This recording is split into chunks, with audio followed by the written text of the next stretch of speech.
Una ciudad construida gracias al petróleo, sede hoy de la mayor conferencia mundial sobre el clima hasta la fecha. Que sean precisamente los Emiratos Árabes Unidos el país que acoge las negociaciones sobre el posible fin de la quema de combustibles fósiles resulta contradictorio. Este año, 2023, va a pasar a la historia como el más cálido desde que la humanidad tiene registros y los científicos están pronosticando que 2024 va a ser todavía peor.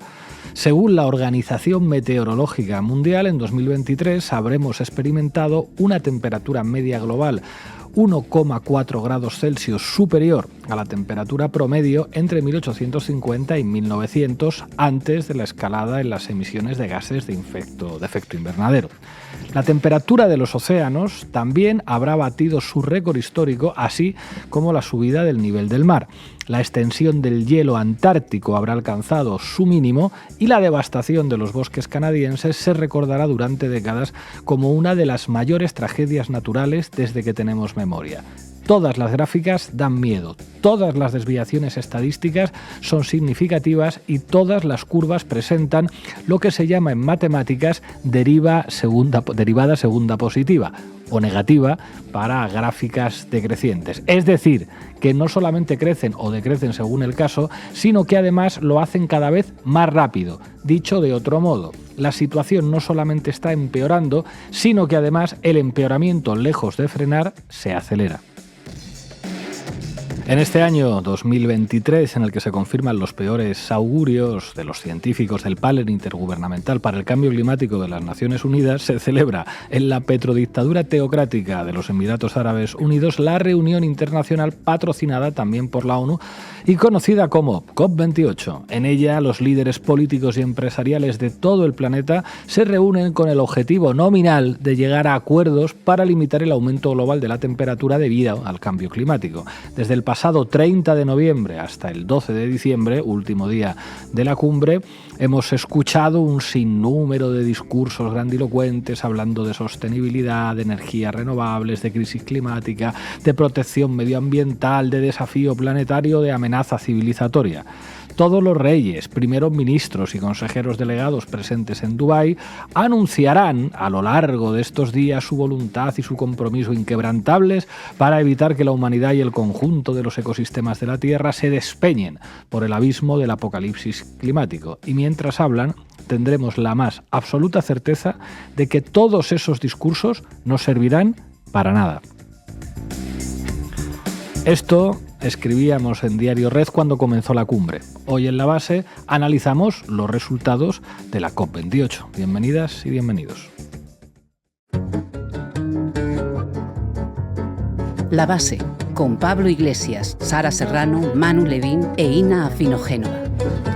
Bueno, hoy en La Base hablamos de los resultados de la COP28. ¿Qué tenemos contigo, Sara? ¿Buenos resultados o malos? Bueno, vamos a ver quién es Al Jaber, que es el hombre que preside la cumbre climática de este año y además es uno de los magnates de la industria petrolera más importantes del mundo. Para saber de quién es la culpa de todo, hay que leer la prensa y ver la televisión, que son los que te dicen quiénes son los culpables de tus problemas. Según la prensa, ¿quiénes son los culpables de la crisis climática? Pues esto es lo que vamos a ver en mi sección, porque hay un discurso que empieza a asomar en la prensa que a mí particularmente me da miedo y que, bueno, nos dice de forma un poco hipócrita, por decirlo suavemente, quiénes son los buenos y quiénes son los malos aquí en el sistema mundo, en lo que tiene que ver con la contaminación y con el cambio climático. Bueno, en Canal Red tenemos claro que uno de los buenos en esta COP28 ha sido Gustavo Petro, que ha vuelto a dar que hablar para bien, ¿verdad, Ina? Sí, vamos a analizar su discurso y veremos algunas reacciones que ha generado. Hoy además vamos a contar con Nate Rook, ambientólogo y miembro de Rebelión Científica, para preguntarle su opinión y su balance de esta COP28. Arrancamos, Xavi. La base de datos. Informa Sara Serrano. Pistas de esquí artificiales en una ciudad que alcanza los 50 grados en verano, extensos campos de golf construidos en pleno desierto, centros comerciales de lujo donde se venden abrigos de piel y botas de cuero que únicamente pueden ser utilizados en estancias donde se recrea el invierno gracias, eso sí, al aire acondicionado, concesionarios de Bentley, Ferrari o Lexus, exclusivos restaurantes con chimeneas de fuego simulado donde se pueden degustar quesos suizos fundidos, una compleja red de pasillos climatizados elevados para evitar exponerse a las altas temperaturas exteriores, autopistas de 12 carriles completamente iluminadas para permitir la circulación de los casi 1,4 millones de coches que tiene la ciudad, nevadas a la carta por 100.000 euros para experimentar en tu propia casa la sensación de los copos blancos cayendo sobre tu piel. Todo ello en la ciudad que alberga la cumbre del clima de este año. Resulta paradójico que una ciudad con semejantes niveles de despilfarro energético acabe siendo el lugar donde se discutan los límites al uso de los combustibles fósiles, ¿verdad? Así es, y por lo que ha trascendido, el último borrador de la Conferencia del Clima se aleja bastante de los objetivos de decrecimiento marcados por la ONU en el Acuerdo de París. A pesar de que 2023 va a pasar a la historia como el año más caluroso desde que hay registros, el borrador no habla de abandonar ni de dejar progresivamente los combustibles fósiles como el gas, el petróleo o el carbón, que son los responsables en última instancia del calentamiento global. Tampoco sorprende mucho teniendo en cuenta que la producción de petróleo y gas supone el 30% del PIB y el 41% de los ingresos públicos y el 26% de las exportaciones de mercancías de los Emiratos Árabes. De hecho, Dubái cuenta con la mayor central eléctrica de gas natural del mundo, el complejo de energía y desalinización de Jebel Ali, que proporciona electricidad y agua a los 3,5 millones de habitantes de la ciudad. Esto ha hecho que el país anfitrión de la cumbre esté más interesado en poner el foco en la reducción de los gases invernadero para los que se fijan objetivos de recorte y no tanto en los combustibles fósiles que lo generan, el petróleo y el gas natural. Según desvelaba la BBC hace unas semanas, Emiratos Árabes podría estar utilizando la cumbre del clima para cerrar negocios sobre el petróleo y el gas. Según documentos filtrados por la cadena británica, el país sede de la COP habría organizado reuniones con al menos 15 naciones para cerrar acuerdos comerciales en el marco de la cumbre. De confirmarse, esto supondría una violación grave de las normas de conducta de la cumbre según los estándares establecidos por la propia ONU. Y por si fuera poco, varios de estos documentos mencionan expresamente al presidente de la cumbre. Así es, Sultan Ahmed Al-Jaber, actual ministro de Industria y Tecnología Avanzada de Emiratos Árabes Unidos, es además el máximo responsable de la empresa pública de hidrocarburos, ADNOC, que es la cuarta mayor empresa de combustibles fósiles del mundo. Una compañía que, según los documentos filtrados, estaría aprovechando la cumbre climática para ampliar sus oportunidades comerciales en terceros países. Bueno, ¿y qué más se sabe de este Al-Jaber? Sara, cuéntanos. Bueno, Sultan Ahmed Al-Jaber pertenece a una de las familias más poderosas de los Emiratos Árabes. Su hermano fue embajador en Kazajistán y Rusia y su suegro ha sido presidente de la Conferencia de los Países Exportadores de Petróleo y también ministro del Petróleo y Recursos Minerales. Y aunque no pertenece al linaje real, cuenta también con la protección de Mohammed bin Zayed Al Nahyan, hijo del fundador de ADNOC y actual presidente de los Emiratos. Al-Jaber recibió una educación de élite y se formó en las mejores universidades del mundo. Es ingeniero químico por la Universidad del Sur de California, doctor en economía por la Universidad de Coventry en Reino Unido y MBA por la Universidad del Estado de California. Tras su vuelta a los Emiratos, empezó a trabajar en Mubadala, el Fondo Soberano de Abu Dhabi, y bajo su paraguas fundó una empresa energética, Masdar. Además, ha sido presidente del Consejo Nacional de Medios, una entidad que controla por completo la prensa de los Emiratos Árabes. En 2013 fue nombrado ministro de Estado y en 2016 ascendió a CEO de ADNOC. Entonces, Al-Jaber ya dejó clara cuál sería la postura del grupo petrolero: producir y vender más y más combustibles fósiles. Y así fue. Bajo su liderazgo, ADNOC incrementó la producción de petróleo hasta alcanzar los 3,5 millones de barriles en 2018. Ese mismo año, durante la inauguración de la Conferencia Internacional del Petróleo de Abu Dhabi, dijo: no se equivoquen, los hidrocarburos continuarán jugando un papel absolutamente esencial en un mix energético diversificado. De hecho, en 2040, a pesar del ruido de ahí fuera, el consumo de petróleo crecerá al menos en 10 millones de barriles diarios. La demanda de gas subirá un 40%. Sin embargo, ser la voz de la industria petrolera de su país no ha impedido a Al-Jaber representar a Emiratos Árabes en asuntos climáticos y, siendo CEO de ADNOC, fue también el enviado especial de su país para el cambio climático entre 2010 y 2016. Tras su designación como presidente de la Cumbre del Clima de 2023, fue enormemente claro en sus objetivos. Dijo: la acción climática representa una enorme oportunidad económica. Bueno, el magnate del petróleo no solo ve en la lucha contra el cambio climático una oportunidad para hacer negocios al más puro estilo Don't Look Up, sino que directamente ha hecho declaraciones que rozan el negacionismo climático. A solo 9 días de que arrancara la cumbre del clima, en el marco de un encuentro online que contaba con la presencia de Mary Robinson, ex enviada especial de la ONU para el cambio climático, Al-Jaber aseguró que no hay evidencias científicas que demuestren que reducir el consumo de energías fósiles sirva para impedir el calentamiento global. Según el mandatario, la reducción del consumo de combustibles, como el petróleo o el gas, no es sostenible y llevaría al mundo de vuelta a las cavernas. La indignación en la comunidad científica llegó hasta tal punto que incluso el secretario general de Naciones Unidas, Antonio Guterres, tuvo que salir a corregirle. La ciencia es clara, el límite de 1,5 grados solo es posible si dejamos de quemar combustibles fósiles. No reducirlos, sino eliminarlos totalmente y con un plan claro, aseguró. Asociaciones ecologistas han señalado el conflicto de intereses que supone que un magnate del petróleo presida la cumbre del clima de la ONU. Veremos cuál es finalmente la posición del documento final de la cumbre, pero la verdad es que no hay razones para tener muchas esperanzas. Muchas gracias, Sara. A ti. O planeta está farto de acordos climáticos não cumpridos, de metas de redução de emissão de carbono negligenciadas, do auxílio financeiro aos países pobres que não chega, de discursos eloquentes e vazios. Bien, adelante. Vamos, Xavi. Titulares al banquillo. El análisis mediático de Manu Levin. Bueno, hoy podríamos hablar de muchas cosas sobre crisis climática y poderes mediáticos, porque hay material para elegir ahí. Podríamos hablar, por ejemplo, de cómo grandes compañías supercontaminantes invierten muchísimo dinero en las empresas de comunicación, tanto convencionales como digitales, para intentar lavar su imagen. Según el último estudio de la Coalición de Acción Climática contra la Desinformación, la inversión publicitaria de las petroleras es de unos 5 millones de dólares solo en Facebook, en Meta, por ejemplo. Podríamos hablar también, siguiendo ese mismo razonamiento, de publicidad, de anuncios de radio y televisión encaminados también al greenwashing. Recuerdo, por ejemplo, uno mítico, muy bueno, hay que reconocer, que era un anuncio de un coche y tenía como lema «Conduce como piensas». ¿Le preocupa el planeta? ¿Quiere salvar a los océanos y las ballenas? Compre este coche, amigo. Algo así era. Se podría hacer una tesis sobre eso porque habría cientos de ejemplos de anuncios, ¿no?, de este tipo. También podríamos hablar de negacionismo y de los argumentarios fachas que dicen que el cambio climático como resultado de la acción humana no existe, o que dicen que proyectos como la llamada ciudad de los 15 minutos, que sería una ciudad diseñada para que tengas todo, del cole, el trabajo, el parque, el ocio, a menos de 15 minutos de tu casa, para evitar desplazamientos largos, atascos, etcétera, pues en realidad es un plan maquiavélico del malvado comunismo global para encerrarnos y quitarnos la libertad. Esto no es una exageración y ni siquiera es algo que esté solo en las redes sociales. Ya se puede encontrar ese discurso también en los medios de comunicación convencionales, en las televisiones de Estados Unidos o del Reino Unido, por ejemplo, la locura de los 15 minutos.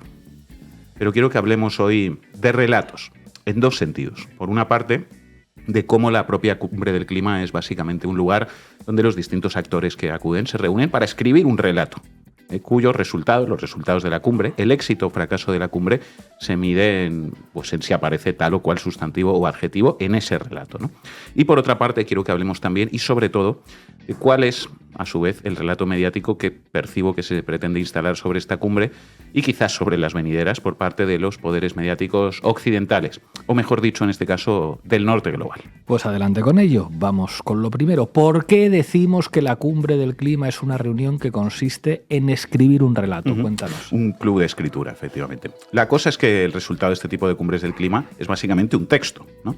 Eso es lo que queda tras días de reuniones. Y la clave de la discusión gira en torno a la literalidad y a las palabras que aparecen o no en ese texto. Por ejemplo, respecto a los combustibles fósiles, pues la clave es si se habla de eliminar, de reducir, de desplazar, de sustituir. Esto es algo que se reconoce abiertamente, incluso en algunas informaciones sobre estas cumbres. Por ejemplo, El País, sobre esta COP28, dice: las cumbres del clima son en buena medida relato.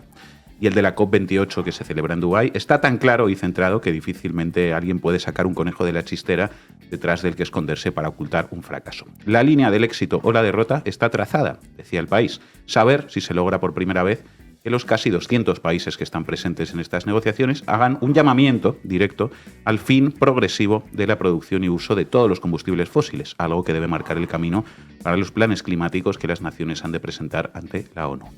Vamos, que todo consiste básicamente en saber si el llamamiento que se hacen los países a sí mismos se lo hacen con la palabra reducir, aminorar, sustituir o desplazar. En fin, pura retórica. Luego que si la gente no cree en la política. Total. Y como todo tiene que ver con palabras, con un texto, un llamamiento, no con hechos ni con decisiones ejecutivas, y como por lo tanto el análisis de esta cumbre tiene que ver más con la hermenéutica y el comentario de texto que con otra cosa, el país incluso ha sacado esta otra pieza, fijaos, diccionario para acabar con los combustibles fósiles en la cumbre del clima, y explica en esta pieza las acepciones de cada término. Phase in, phase down, phase out, unbated, etc. Ah, que lo que entonces va a acabar con los combustibles fósiles es el diccionario.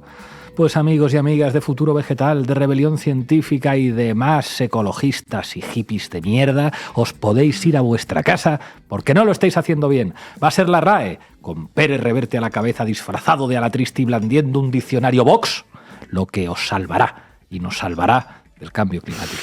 Sí, pues ríete, pero ya veis que no se aleja tanto esto del espíritu de esta cumbre. En fin, más allá de toda esta cuestión de la disputa por el diccionario de la COP28, vamos a fijarnos un momento, como adelantaba antes, en la segunda cuestión, en cuál es el relato que están construyendo claramente, en mi opinión, los medios de comunicación de esta parte del mundo sobre esta cumbre del clima. En concreto, el relato sobre quiénes son los buenos y quiénes son los malos en esto de la contaminación y la crisis climática. Antes, si os parece, os leo una reflexión reciente del presidente de Colombia, Gustavo Petro. Después Sina nos hablará más de esto. Yo os voy a leer una reflexión de hace un par de meses y enseguida entenderéis por qué. En octubre, Petro publicó lo siguiente en Twitter. Os leo algunas frases. La barbarie del consumo basado en la muerte de los demás nos lleva a un ascenso del fascismo sin precedente y, por tanto, a la muerte de la libertad y la democracia. Occidente defiende su consumo excesivo y su nivel de vida basado en acabar con la atmósfera y el clima, y para defenderlo, sabiendo que provocará el éxodo del sur hacia el norte y no solo del pueblo palestino, se alista a responder con la muerte.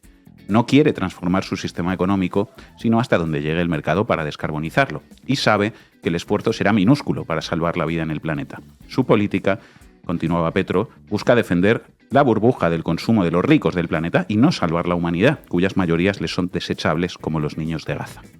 Por eso, las fuertes políticas anti-inmigración, los campos de concentración para migrantes, los miles de náufragos muertos, por eso el tapón del Darién, por eso los bloqueos económicos a los países rebeldes. La derecha de Occidente ve la solución a la crisis climática como una solución final. La derecha vuelve a soñar con Hitler y conquista la mayoría de los pueblos ricos y arios de Occidente y nuestras oligarquías latinoamericanas que no ven otro mundo en donde vivir que el de los malls de la Florida o de Madrid. Vamos a la barbarie si no cambiamos el poder. La vida de la humanidad y sobre todo de los pueblos del sur depende de la manera como la humanidad escoja el camino para superar la crisis climática producida por la riqueza del norte. Gaza es solo el primer experimento para considerarnos a todos y todas desechables. Esto decía Gustavo Petro. Bueno, más allá de todo lo que dice Gustavo Petro de la relación con el genocidio en Gaza, el presidente colombiano establece en ese texto un eje muy claro entre el norte y el sur global y la premisa de que es sobre todo la vida de los pueblos del sur la que se ve amenazada por la crisis climática que producen las economías opulentas del norte. Más tarde también les hablaré de eso. Exactamente. La vida de la humanidad y sobre todo de los pueblos del sur, depende de la manera como la humanidad escoja el camino para superar la crisis climática producida por la riqueza del norte, dice Petro. Y justamente por ese punto es por lo que quería leer esto, porque resulta que el relato mediático que, insisto, de forma muy evidente se está intentando instalar en Occidente a raíz de esta cumbre es precisamente el contrario, que aquí hay una serie de países, los del norte global, Estados Unidos, el Reino Unido, la Unión Europea, que están muy preocupados por el planeta y quieren que la COP28 haga un autollamamiento muy contundente, y después hay otros países que se oponen a esa noble causa y que resulta que son todos casi países, todos ellos del sur global, Nigeria, Gabón, Guinea Ecuatorial, Venezuela, Irak, Argelia. Esos son los malos de la película, los países más pobres del mundo, ¿no?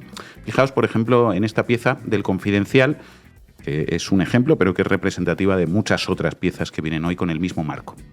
Dice, la OPEP, la Organización de Países Exportadores de Petróleo, toma las riendas de la COP28 y la arrastra hacia un nuevo fracaso.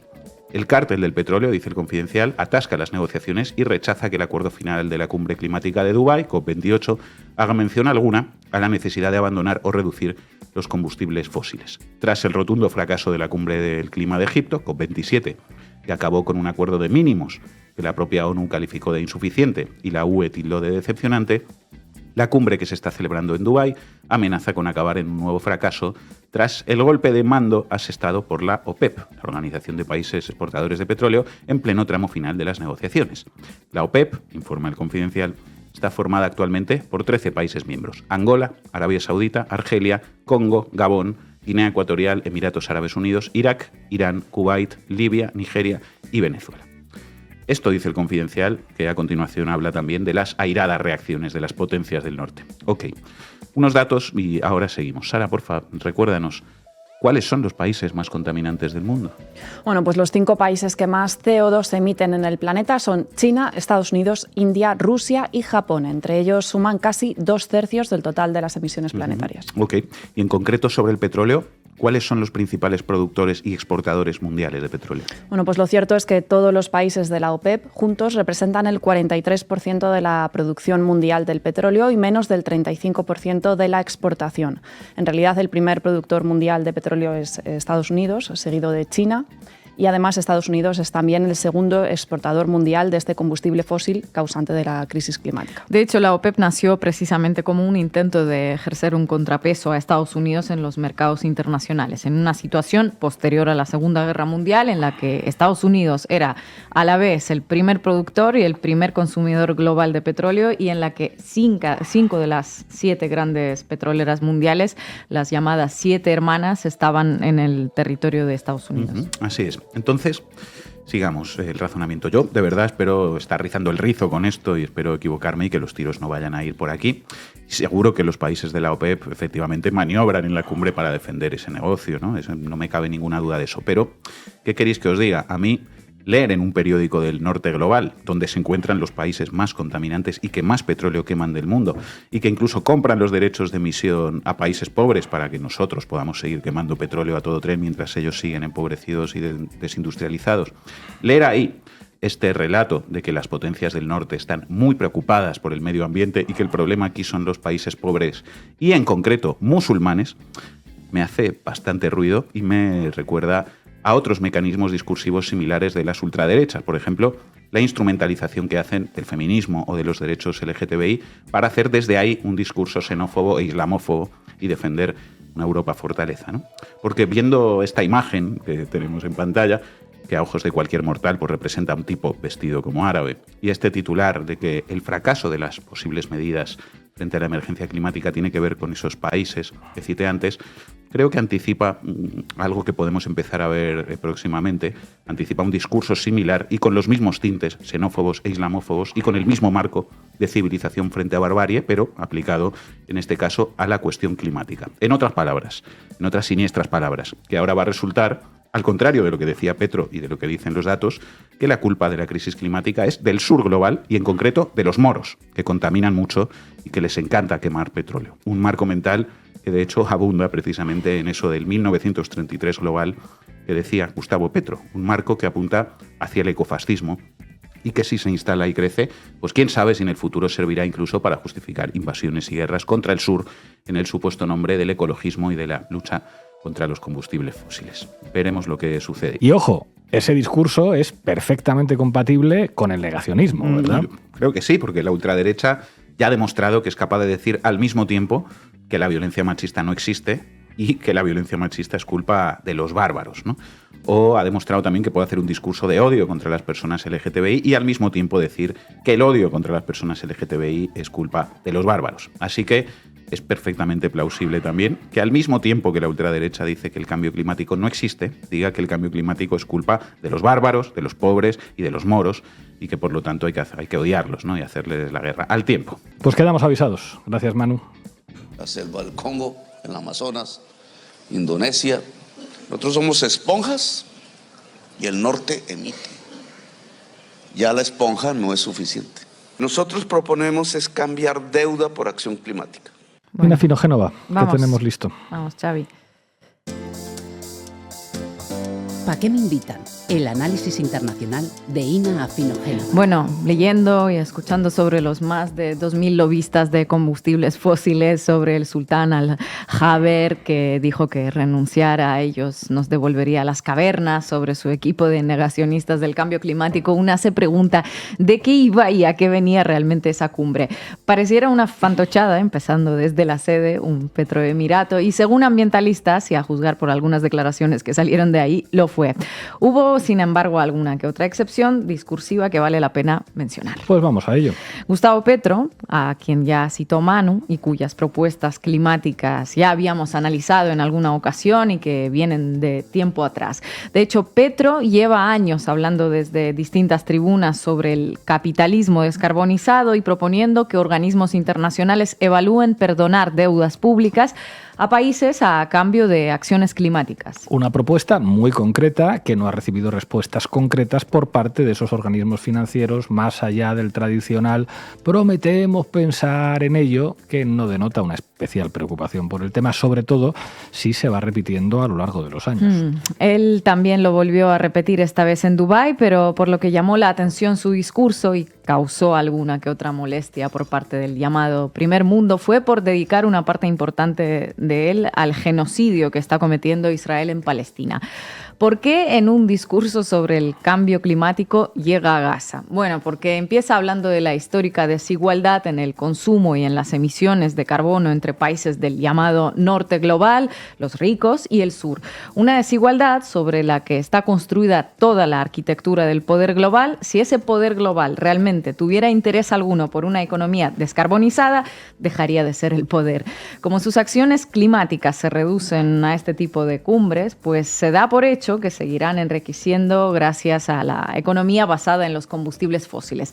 Eso, inevitablemente, según Petro, hará que del sur global un lugar invivible, simplificando mucho las palabras del presidente colombiano. Sus habitantes, los del sur global, pobres en su gran mayoría, que son los que emiten menos, pero los que pagarán las emisiones ajenas, tendrán que migrar al norte global porque solo ahí habrá agua dulce. ¿Cómo reaccionarán los del norte global a ese éxodo masivo del que habla Petro? Pues de forma parecida al Estado sionista en Gaza, masacrándolos. Escuchemos un poco a Petro. El genocidio y la barbarie desatada sobre el pueblo palestino es lo que le espera al éxodo de los pueblos del sur desatado por la crisis climática.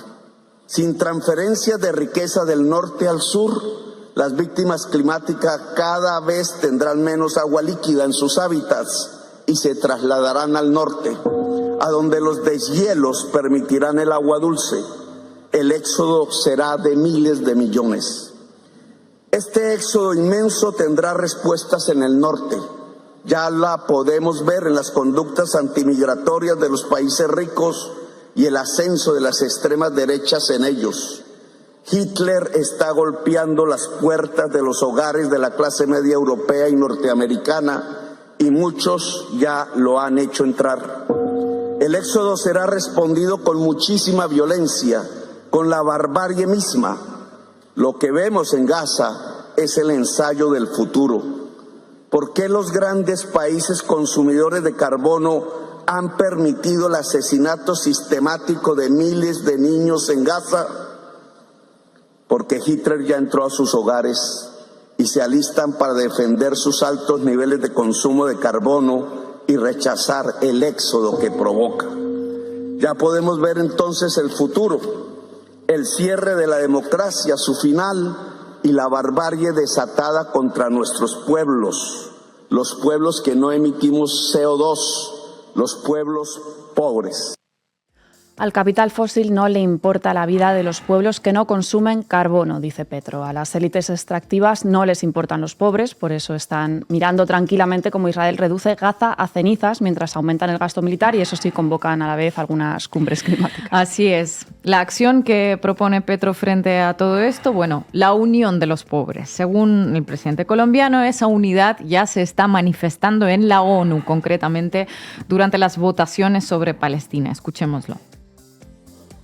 Las votaciones en las Naciones Unidas sobre la barbarie contra Palestina marcan una fragmentación política mundial. Aún hay países que a punto de hundirse como las islas de Guanabatú y otras islas, votan contra Palestina, pero la inmensa mayoría de los pueblos pobres del mundo se han unido para detener la barbarie.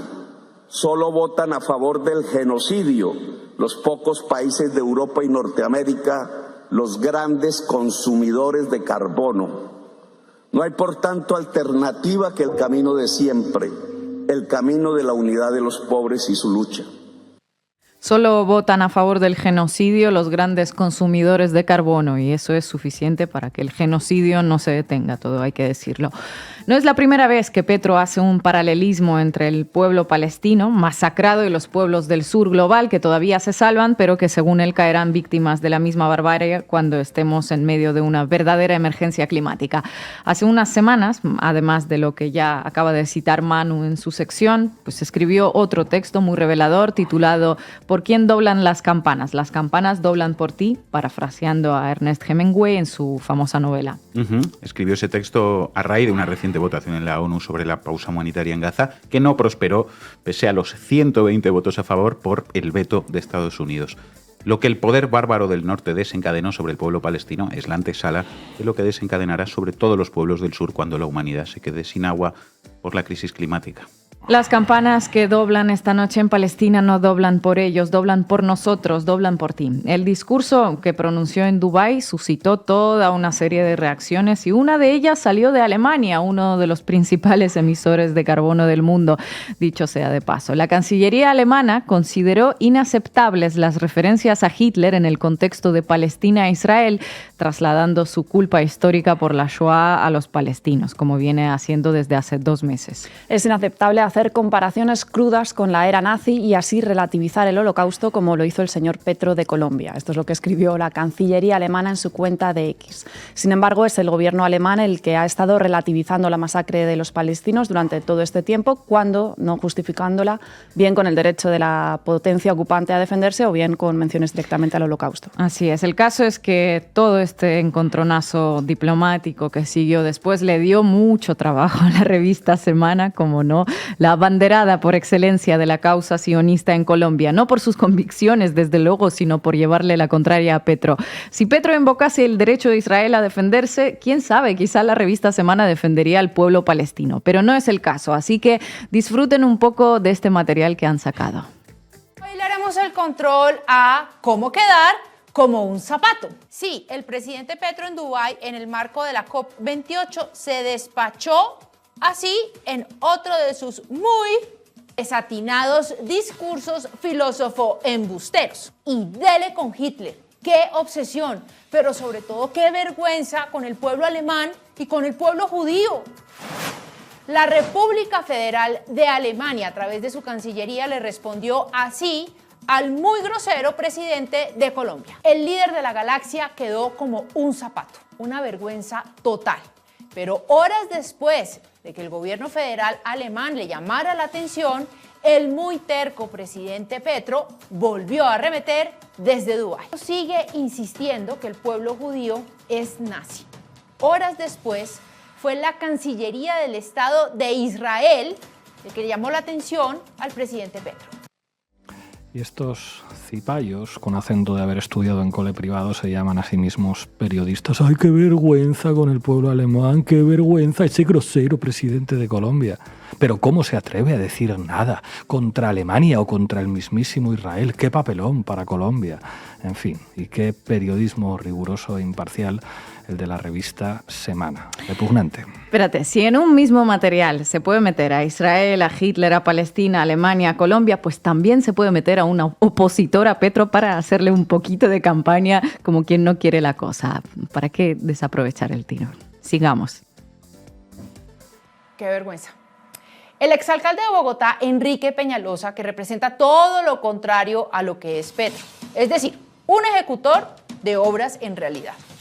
Un planificador de obras en realidad, un conocedor de los temas en realidad, se expresó ante la polémica que Petro levantó en su cuenta de X. El que adoptó las enseñanzas de Hitler es Petro, con sus posiciones anti-Israel y su negativa a condenar los actos terroristas de Hamas. Cuando el presidente Petro queda como un cuero por cuenta de su ignorancia y su delirio de grandeza, y además recibe un llamado de atención por parte de países como Alemania e Israel, no solo queda mal él, sino todos los colombianos. Adolfo Hitler fue un asesino despiadado que atentó en contra no solo del pueblo judío, sino de toda la humanidad. Esa época fue vergonzosa y han sido años y años de reparación, de verdad y de perdón.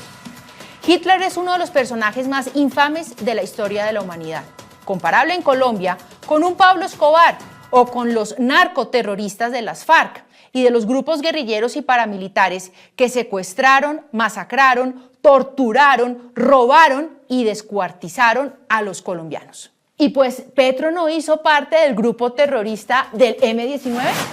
Así que, presidente Gustavo Petro, recójase, que usted no es el dueño de la realidad. Y por favor, deje de arrastrar la dignidad de la presidencia de la República y de paso también la dignidad de todos los colombianos frente al mundo. ¿Pero qué es esto? O sea, le dan 10 segundos más y concluyen que básicamente la figura histórica más parecida a Adolfo Hitler es Petro. En realidad estaban ya a puntito. De hecho, han llegado a decir que ¿a quién recuerda a Hitler? Pues a Pablo Escobar o a la FARC. Uno no sabe quién queda finalmente como un zapato, si Petro o el desgraciado que escribió el guión para el papagayo que lo ha contado en la tele. Por no hablar de ese estilo característico inconfundible de Semana, mezclando churras con merinas, a Hitler con Escobar, con las guerrillas de las FARC y los paramilitares, mencionados en último lugar y sin ninguna alusión a su vinculación con el Estado, no sea que alguien empiece a atar cabos con el tema de las ideologías de ultraderecha. En fin, análisis finos y rigurosos con el nivel de excelencia al que nos tiene habituados esta publicación.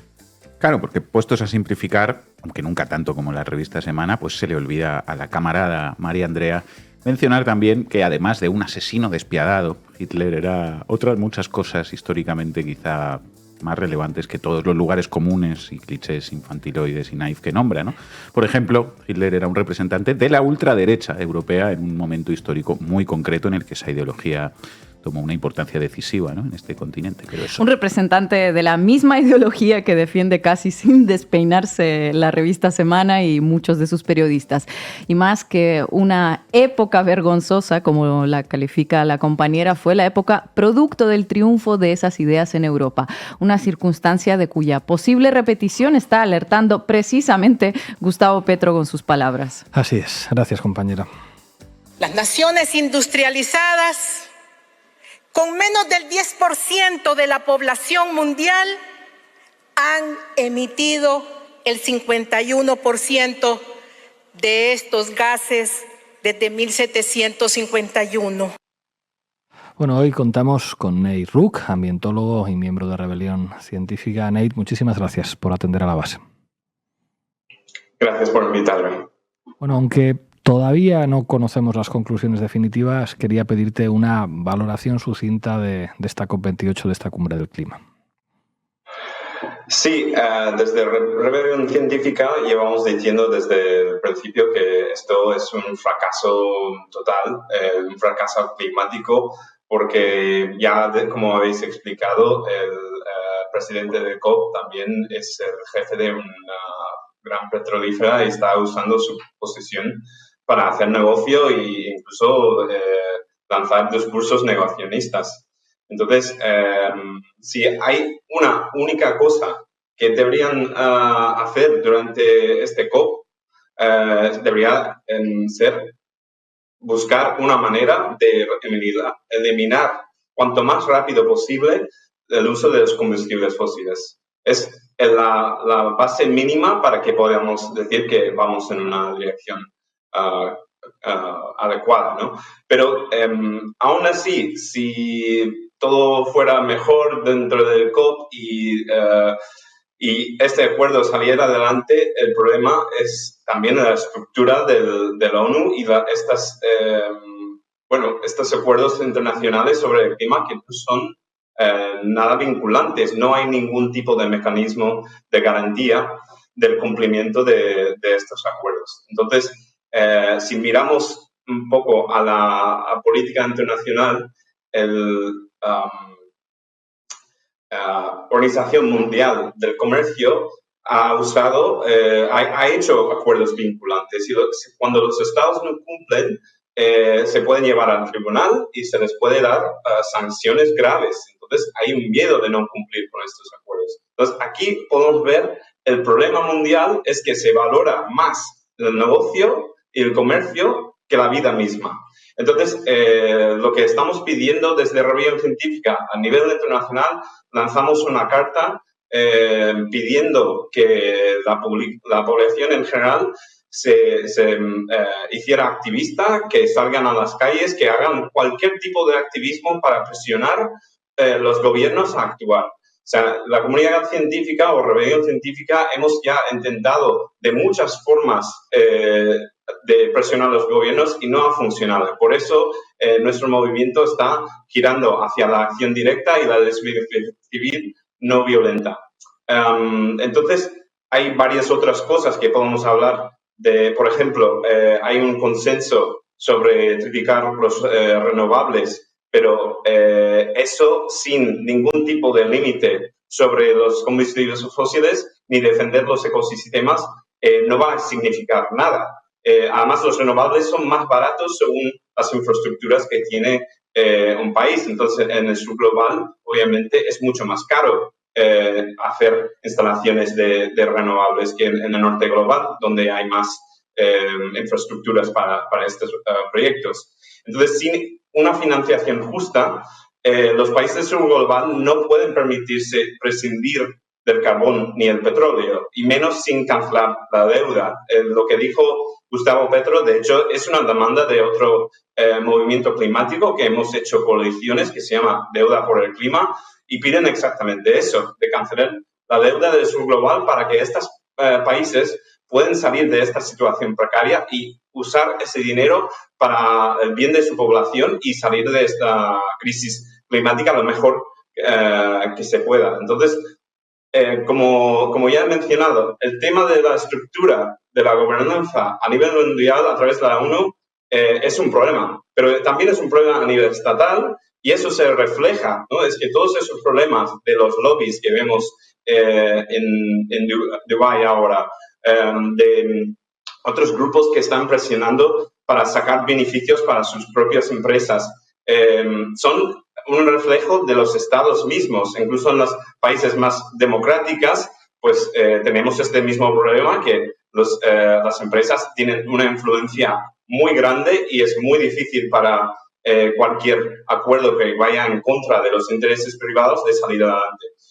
Entonces, pedimos como Rebelión Científica asambleas ciudadanas vinculantes y permanentes. Entonces, por ejemplo, en el Estado español ya ha habido una asamblea ciudadana para el clima. El problema es que, como las recomendaciones no son vinculantes, el gobierno puede decidir de hacer o no hacer lo que han recomendado. Y han salido cosas importantes. Por ejemplo, el decrecimiento ha sido uno de los temas que ha salido ahí. Lo cual hay ningún país o ninguna empresa realmente quiere escuchar eso, porque eso significa que puede ser una amenaza al crecimiento de sus propios beneficios, ¿no? A largo plazo. Entonces, para eso necesitamos redistribuir la riqueza sin reducir la calidad de la vida, ¿no? Entonces, para ir en esta dirección, que es tan necesaria, vamos a necesitar tomar decisiones una y otra vez sobre cómo lo vamos a hacer y necesitamos involucrar a la población en la toma de decisiones. O sea, la ciudadanía muchas veces se les trata como si no tuvieran la capacidad de tomar estas decisiones cuando es totalmente al revés. Es que son los gobernantes muchas veces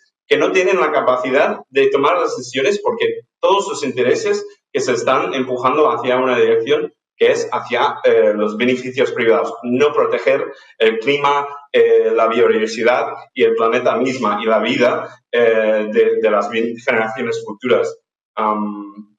Entonces, eso hemos pedido, por ejemplo, una acción aquí en Barcelona de que una asamblea ciudadana vinculante y permanente a nivel europeo Y también hicimos otra acción en Valencia pidiendo lo mismo, una asamblea ciudadana vinculante y permanente a nivel estatal, para que podamos intentar crear una democracia nueva y empezar a tomar el rumbo necesario, porque sabemos que cuando la ciudadanía está empoderada y tiene la información correcta, son totalmente capaces de tomar las decisiones adecuadas para salir de esta crisis.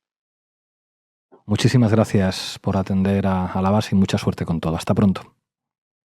Gracias.